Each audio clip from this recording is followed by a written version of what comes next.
Time is running out on 3 gray whales trapped in the waters around Alaska. The whales are trapped in an ever-shrinking breeding hole just off Barrow, Alaska. The California gray whales spend their summers in the waters around Alaska and head south to Mexico for the winter. The Coast Guard attempted to send an icebreaker to free the whales, but it was forced to turn back.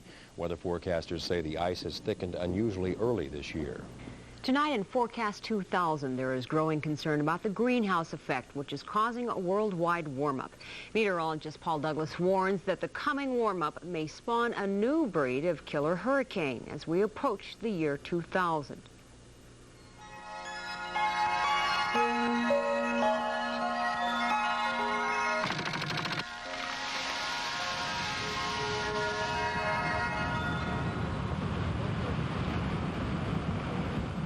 The Gilberts of the year 2030 may be somewhat more intense than the Gilberts of today.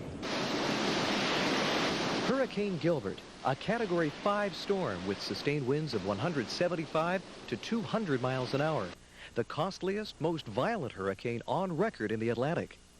Hurricanes like Gilbert get their energy from warm ocean water. And there's growing concern that the greenhouse effect may heat up the oceans even more, resulting in more violent hurricanes.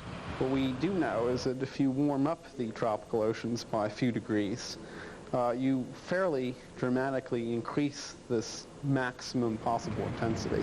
But there are some models that suggest that the Gulf of Mexico, for example, would warm up by 3 or 4 degrees Fahrenheit, which would increase the destructive potential of hurricanes by on the order of 50%.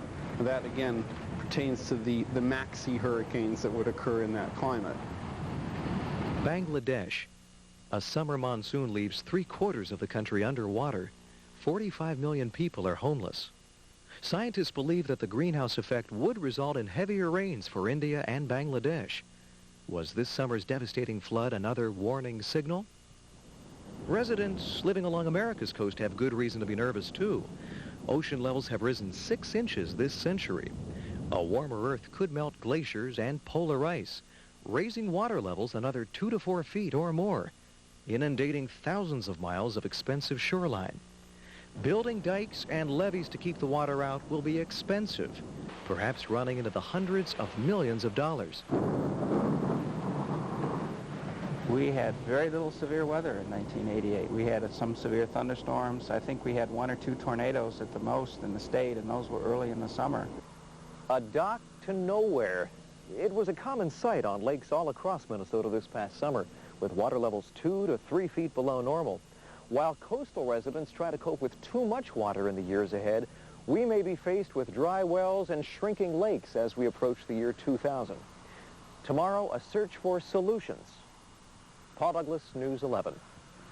The Soviet Union is proposing a summit with 15 to 20 leaders from around the world to meet in 1990. They want international agreements and guidelines to reduce the greenhouse effect.